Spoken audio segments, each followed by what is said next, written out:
నమస్తే అండి, నా పేరు Lavanya. Welcome back to Bhimavaram special kitchen. ఈ రోజు నేను మీకు గ్రీన్ మసాలాతో ప్రాన్స్ పులావ్ని ఎలా తయారు చేసుకోవాలో చూపిస్తున్నాను అండి. మీరు ప్రతిసారి చేసే రొయ్యల పులావ్ లా కాకుండా ఒక్కసారి నేను చెప్పే విధానంలో ట్రై చేయండి. చాలా కమ్మగా, చాలా రుచిగా ఉంటుంది. ఒక డిఫరెంట్ టేస్ట్ అయితే ఎంజాయ్ చేస్తారు. బ్యాచులర్స్ అయినా, కొత్తగా పెళ్ళైన వాళ్ళైనా, వంట రాని వాళ్ళైనా కూడా నేను చెప్పిన విధానంలో చేస్తే పర్ఫెక్ట్ గా ఇది రెడీ అయిపోతుంది. దీన్ని ఒక్కసారి తినడం మొదలు పెట్టిన తర్వాత అస్సలు ఆపలేమండి. అంత రుచిగా, అంత కమ్మగా ఉంటుంది. మరి దీని ప్రాసెస్ ఏంటో చూసేద్దామా? ప్రాసెస్ లోకి వెళ్లే ముందు లైక్ అలానే హై పాయింట్స్ కూడా ఇవ్వడం మర్చిపోకండి. ముందుగా దీనికోసం ఒక బౌల్లోకి ఒక గ్లాసున్నర దాకా కూడా రైస్ ని వేసుకోండి.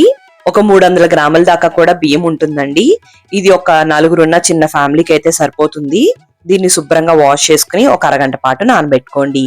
ఆ తర్వాత ఒక మిక్సీ జార్ లోకి గుప్పెడు వరకు కూడా కొత్తిమీరని వేసుకోండి. దాంట్లో సగం పుదీనా ఆకులు కూడా వేసుకుని మీ కారాన్ని తగ్గట్టు పచ్చిమిరపకాయలు వేసుకోండి. ఇక్కడ నేను పెద్ద స్పైసీగా ఏం చేయలేదు. ఒక 5 పచ్చిమిరపకాయలని వేసుకున్నాను. అలానే ఒక అంగుళం దాకా కూడా అల్లం ముక్కలు, సైజుని బట్టి 4 నుంచి 8 వరకు కూడా వెల్లుల్లిపాయలు, ఒక అరచెక్క దాకా కూడా నిమ్మరసం, పూర్తిగా కాకుండా కొద్దిగా పిండేసుకుని వాటర్ ఏమి పోయకుండా ఇది మెత్తని పేస్ట్ లాగా అంటే ఈ విధంగా గ్రైండ్ చేసేసుకుని దీన్ని పక్కకు పెట్టేసుకోండి. ఆ తర్వాత స్టవ్ ని ఆన్ చేసుకుని ఒక కుక్కర్ ని స్టవ్ మీద పెట్టుకుని 2 టీ స్పూన్ల దాకా కూడా నూనె, 1 టీ స్పూన్ దాకా కూడా నెయ్యి వేసుకుని అవి హీట్ అయిన తర్వాత హోల్ బిర్యానీ మసాలా స్పైసెస్ అన్ని కూడా వేసేసుకుని ఒక 30 సెకండ్ల పాటు వేయించుకోండి.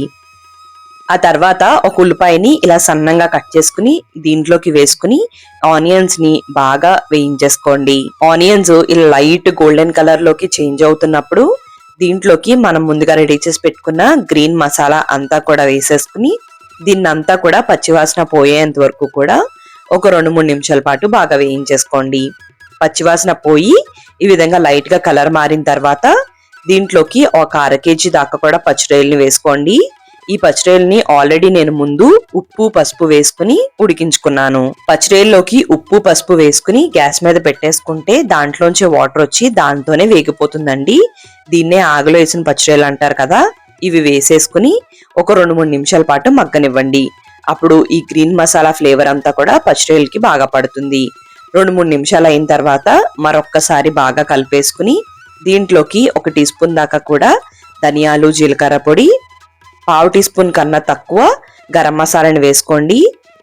ఆల్రెడీ పచ్చిరొయ్యలో ఉప్పు వేసాను కాబట్టి రైస్ సరిపడా ఉప్పుని వేసుకుని అలానే ఒక 1/2 టీ స్పూన్ దాకా కూడా పసుపుని వేసుకుని జస్ట్ 1 నిమిషం పాటు ఇవి అలా మగ్గనివ్వండి.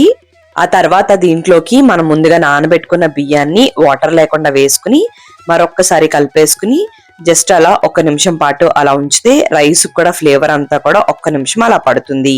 ఆ తర్వాత ఒక గ్లాస్ కి 1.5 గ్లాసులు చొప్పున 2.5 గ్లాసుల దాకా కూడా నీళ్ళని పోసుకుని హై ఫ్లేమ్ లో పెట్టుకుని ఇదంతా కూడా మరగనివ్వండి. చూసారు కదండి నాచురల్ గా గ్రీన్ కలర్ ఎలా వచ్చిందో. అలానే కొత్తిమీర, పుదీనా ఫ్లేవర్ కూడా దీనికి పట్టి చాలా చాలా రుచిగా ఉంటుందండి.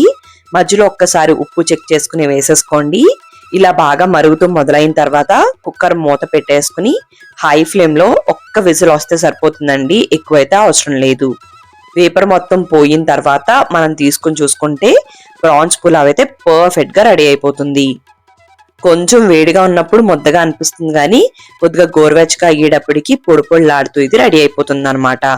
మనం పచ్చిరొయ్యలు వేపినప్పుడు కొంచెం అడుగంటినప్పటికీ కూడా రైస్ అంతా ఉడికిపోయేటప్పటికి అడుగేం అంటుకోకుండా పర్ఫెక్ట్ గా ఈ విధంగా రెడీ అయిపోతుంది. మరి మీకు ఈ వీడియో నచ్చినట్టయితే తప్పకుండా లైక్ చేయండి, కామెంట్ చేయండి, మీ ఫ్రెండ్స్ కి, రిలేటివ్స్ కి అందరికీ షేర్ చేయండి.